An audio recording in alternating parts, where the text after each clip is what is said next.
right, so I'm Jake, And I'm Cam. and we have issues.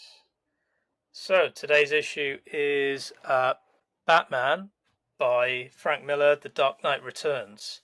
Yes, So, issue number one, coming out of, well, we're only going to talk about The Dark Knight Returns out of the four issues of The Dark Knight Returns, but just the first issue.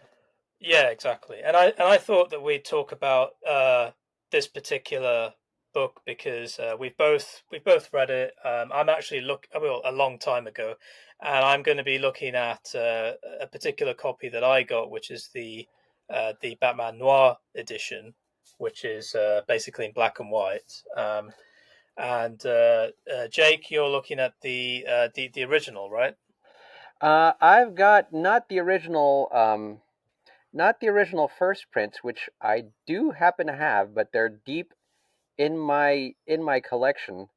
The color version, um, oops. From this collected tomb. It's a nice collected tomb that has a couple of other works by Frank Miller about Batman, including his Batman Year One, which he wrote after The Dark Knight Returns. Yes, Cool. and my Okay. background with it is Yeah. essentially I was gifted the original first prints as a Christmas present when I was a child. And these really, really were some of the first graphic novels that I ever read, and they just blew me away. Like the quality of the work in this piece is really stellar. Hmm.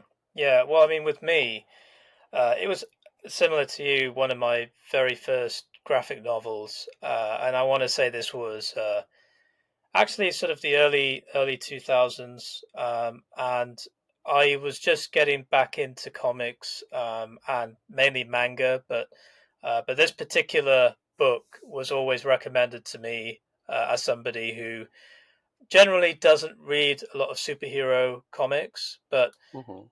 unanimously I've always been told by people who are into this hobby that oh, I mean, if you're going to read one classic, it's The Dark Knight Returns. And I've never really been a big Batman fan either, so it's kind of interesting how this came into my life. But I read it, and it's been about 15 years since I've picked it up again, really. So this is kind of strange, a bit surreal, looking at this book again after such a long time. So, what do you want to start talking about in terms of our thoughts on the book? Well, let's start talking about the. Well, let's give credit to where credit is due first. So this is written and drawn by Frank Miller and inked by Klaus Janson. It's lettered by John Constanza, and it's colored by Lynn Varley. All of whom did, in my opinion, a very superb job. But let's do the writing first, Cam. What do you think? Okay, cool. Yeah, let's go with that. So now, having picked this up 15 years, pretty much 15 years later, I remember the first time I read it. I had some sort of problems with the fact that a lot of the dialogue um, tends to sort of be a little bit scattered in terms of there's a lot of footage, for example, from television interviews and sort of this Mm-hmm. kind of.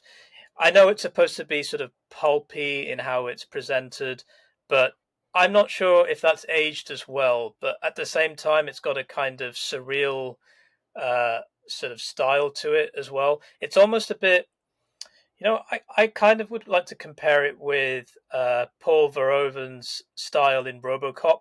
Do you remember how you had that Mm-hmm. strange sort of newscasting framing of the story? Mm-hmm. Of this weird, chaotic world that the characters live in, and in this case, uh, the writing facilitates it in a way that I think is really good. I don't have any problems with it as such. But the only thing that I feel perhaps hasn't aged as well is just how scattered it sometimes feels. I mean, I again, it might be something related to pacing, but um, Hmm. I don't know. What do you think? Um, it's interesting that you would mention like Paul Verhoeven. I know that RoboCop is actually predated by The Dark Knight Returns by Oh a few yeah. years, so it may be that RoboCop was influenced by Dark Knight Returns actually. And also Frank Miller happened to pen one of the RoboCop scripts, I believe. That's Oh, the did third he? RoboCop. Yeah. Really? So Okay. that's kind of a strange parallel there. Um, I mean, going on what you said with like the fact that there's pretty much the the layouts are kind of drawn in a way that is very sometimes you kind of have small panels and it's Hmm. already kind of a from the regular comic book that you would get from like a stand back then. Like this was just revolutionary, just the way that they pasted in such small panels, just the way that Miller kind of put in these kind of, I mean, even from the very get-go, from the very first page is divided up into 16 panels. That's something you will not see in a comic book, um, like back in the 80s, back when this was released. And so that kind of grips you in its difference. And then also, as you said, a lot of this is like newscasts. And it's kind of speaking to the fact that most people only take these things, like these newscasts, as what they should kind of take seriously. And that I think Miller was trying to comment on that by putting the newscasts in there. Um, but yeah, yeah. Continue on with any thoughts about the writing. How do you think? I suppose how do you think the characters are written? Because for me, I thought the whole, first of all, the whole premise in terms of this sort of broken down Bruce Wayne is something that obviously for the time was revolutionary. He was this, this hero who had saved so many people, saved uh, you know but the fact that he's coming back now, or rather he's retired and living this almost this sort of existence that where he's shadowed or he's overshadowed by his past, and not just his childhood, but more the kind of life that he lived as a vigilante, and now having to stand by and see Gotham basically fall to pieces again because he's no longer a part of this sort of this system, this legal, this justice system, and then seeing him live with those regrets and sort of feel almost this you feel a lot of the frustrations that he feels, that how can I stand by and watch all of this happen when I had the ability to put a stop to it for a time, and now all I can do, I'm helpless. There's this sense through the writing. There's this sense of desperation and helplessness that he feels that I thought Hmm. was really well done. I mean, how do you feel about that? I think there is that element of desperation and helplessness. It's just that I mean, you see it kind of from the very first page. Mm, He's looking for excitement. Like yeah, that's why he's doing the racing, right? yeah, Um, and essentially, like you get a little bit of what's going to happen through the first issue. Um, is the effect that he's got certain demons inside him that are bubbling up, and then the main antagonist, which happens to be Harvey Dent, um, is his parallel in this one. Oh yeah, so yeah, Harvey Dent is essentially Bruce Wayne and Batman's parallel because essentially through all this time we kind of find out that Batman's been suppressed by Bruce Wayne when actually, in all actuality, Batman is not Bruce Wayne. Batman is Batman. Bruce Wayne is just a cover, right? mm, But Batman's basically just let himself be suppressed because of a prior tragedy, which we'll see in the further issues. Um, what's really great about this is from the beginning of the book when you kind of find out that hey, there hasn't been a Batman for a long time, and Harvey Dent was captured and kind of put into prison, and through his kind of redemption, he's been remade, or his face has been reconfigured, and he's been psychologically reevaluated to be a reformed citizen. And what we find out through the book is Batman is basically trying to find out the mystery that are the crimes that are being actually done by Harvey Dent, and then at the last page he kind of finds out that it actually is Harvey Dent, and he sees that Harvey Dent has also caved in to his inner demons, just like, in a way, Batman has come back to take control of his life. That's the best part of the writing. The first issue is actually a really solid take on how Miller adapts.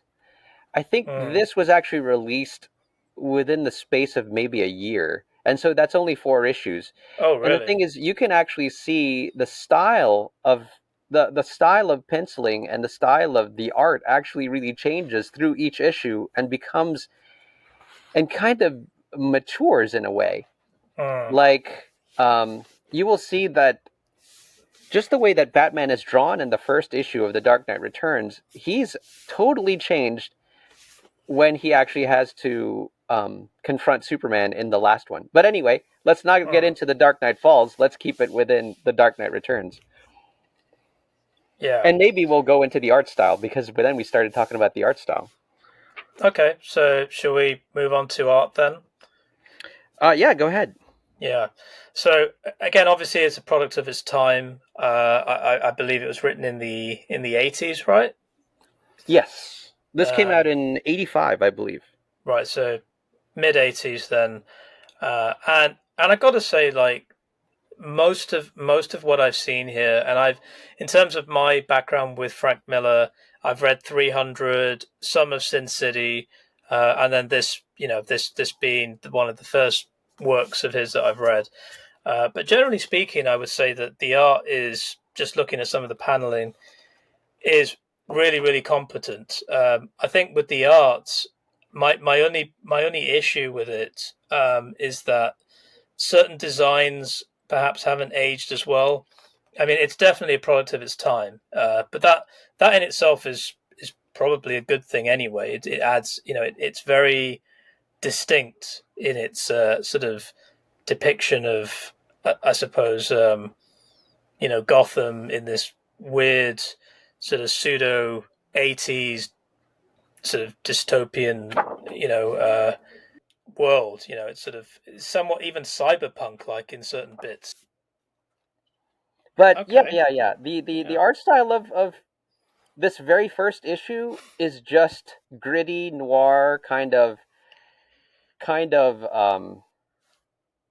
I don't know, almost pulpy in feel, but with sci-fi elements like the mutants and the different things that are probably very 80s esque, you know, Yeah. like being a punk and being somebody who's the mutants are introduced in this book, and they're the antagonists, right? Mm. Yeah. Um, yeah, what I can say about the art is I really like it, but I see that it changes, Mm. um, and that is one of the great things about it in my way in my opinion is kind of like observing the way that the art style will change through the entire series. This one Yeah. being kind of like the base of it, but then suddenly it evolves. And even when you get through to the other series in the Dark Knight, you're just like, wait a second, this is just continuing on. Yeah. In a way, this is a setup to a lot of what he's going to do, even with the prequel to this, which is Year One, which hopefully we'll talk about later. I Yeah. think, I think you could actually just kind of look at this as a slight time capsule to what people were what people were kind of worried about in the 80s, vigilantism, even slightly a little bit of environmental concern. But it's also really ahead of its time in the 80s when you have these kind of really mature themes of um, not necessarily redemption, but failed redemption. It's if I picked this up and read it and never read it from before, I would say that it would also be just as relevant and maybe um, this was what kind of set the tone for what graphic novels and comics would how they would be paced and how they would be kind of written Mm, from then on. And this was back in 85. It was yeah. that much of a revolution, I think. But yeah, it's great, and I've never seen The Dark Knight Returns in that kind of black and white only edition. What are Yeah. your thoughts? I love it. I mean, again, for me, I always thought that the biggest problem I had with the original in terms of the artwork was the coloring. So it's by Lynn Varley. Hmm. I don't want to take anything away from the previous work, but I always felt that the sort of the noir storytelling um, lends itself better, in my opinion, to a black and white format. Now I don't think that's related to me reading a lot of manga and the fact that most manga is in black and white, but I think it's just the nature of the story. I mean, just look at this silhouette here. I mean, this shot in itself. I can't recall what page it's from, but as a front cover, to me that feels more of the kind of storytelling that I feel suits Batman. You know, Hmm. the imagery is a lot sort of a lot darker and just more eye catching. But how do you feel about that? I would say that just like the all the elements like the writing and the art, the coloring back then when you saw this in 1985 totally Yeah. blew all of the other comics that you saw away just because of the way that color printing was back then, Hmm. like comics are essentially pulp back then, so they were printed on cheap paper and they only had a special tone process. When DC actually invested in being able to put the these colors onto the page, they were a revelation. Hmm. Uh, and they still, to me, stand the test of time because Okay. it you go into gradations here, which you were never able to do in like the old style comics. If you Hmm. kind of and I picked up the last issue of the Dark Knight Return series, the Dark Knight Falls, in a Walden Books in a mall, like here in the United States. And then when you had this in a comic rack next to other comic books of the time in 1985, and you open the page, you were blown away. You were blown away by the colors that Lynn Varley did because it was so many different colors. It was like seeing a rainbow for the first time on comic books. Um, the way that the lightning flashes, the way that everything is kind of toned. I still kind of wonder how she did it. I was wondering, Hmm. like back then, Photoshop and all of those programs that help you color and draw comics were in their infancy. So I have not done research on how Lynn Varley did the coloring on this, but I would say that for me, it's so influential, and it probably has influenced all the other books. Which all this coloring has influenced all the other books that came after it. Hmm. And also the coloring has evolved as well through the entire series, just like Miller and Jansen's art. Yeah, and I can totally see where you're coming from. But if I was to show you the same page that you showed me earlier on, Yeah, um, yeah. uh, in black and white, I just think there's such a cool contrast in terms of it. Just to me, it just feels it kind of adds to that sort of noir storytelling that the story is so well renowned for. But I mean, what do you think? Do you think it works, I or mean, do you think? I like having it in this format, in the black and white format. I'd love to read it and experience Yeah, it in that way. yeah, Much like a color photograph and a black and white photograph really highlight different things about the art, yeah, or about the composition. Like Yeah. if you do like black and white compositions, you can kind of really just tell. Um, well, besides the fact that Miller left her a lot of elbow room to do what she needed to do color wise. Really? Um, Okay. yeah, because you could see a lot of the empty spaces. He knew that she was going to be really a great colorist for this. Right. When you take the Dark Knight and take the colors out, you're kind of um, trying to tap into to that um, to that zeitgeist in a way, Mm. but you're losing something when you take the colors out. You'll see the original line work by Klaus Janson, and how the certain visual elements will kind of pop out, just like the layout of the page, how Yeah. Miller paced everything, and how Klaus Janson actually really uh, did a good job inking. But then even Klaus Janson knew that it would be colored, so I'm sure that if they planned on it for to be black and white, he would he and Frank Miller would have done a different job on the artwork. What do you think are your top three things about the Dark Knight Returns? For me, the top three things would be how it was the combination of the artwork, the writing, the coloring, the lettering. Um, really, really, just when you saw this in 1985, it was uh, jaw dropping. That's one.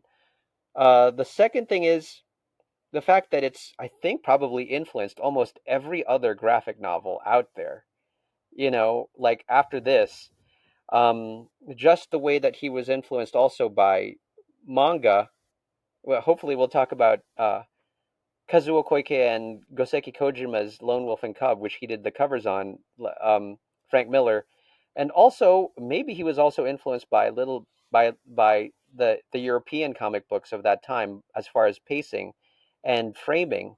Okay. I think for me, definitely the story, because if it wasn't obvious already, I was never a big fan of the art style. I love Frank Miller's art, but for me, my for perhaps the pinnacle of his style was always Sin City, because it is that perfect marriage of the sort of the noir storytelling and the visuals that just work together. But that story was originally sort of penned in black and white. It was intended to be black and white, whereas the Dark Knight obviously was always supposed to be in color.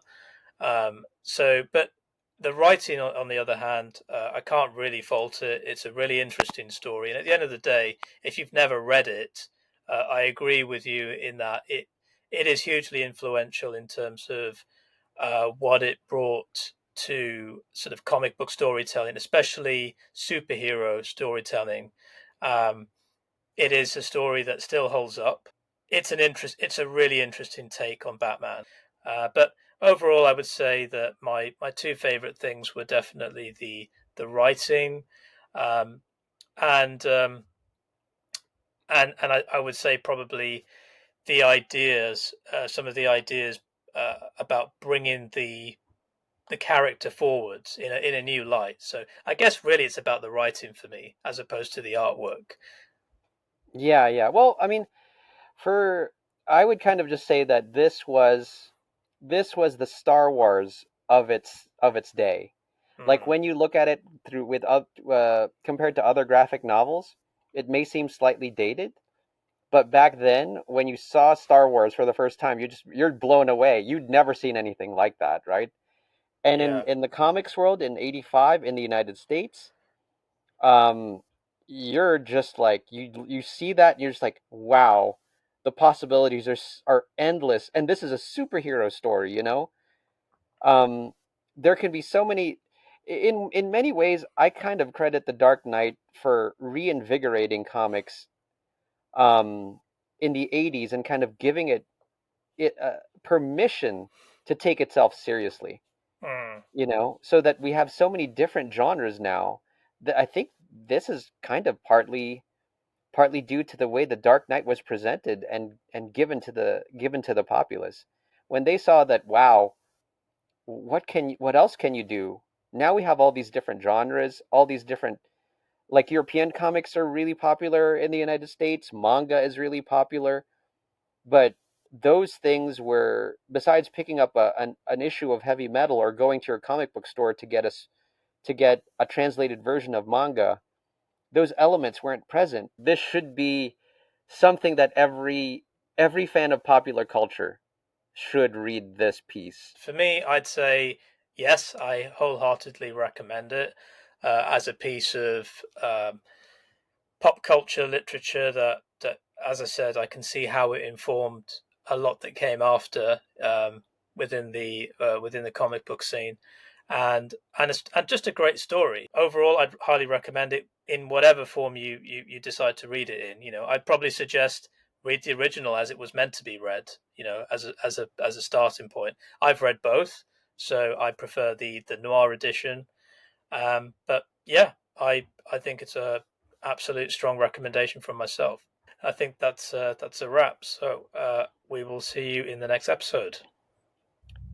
Ta!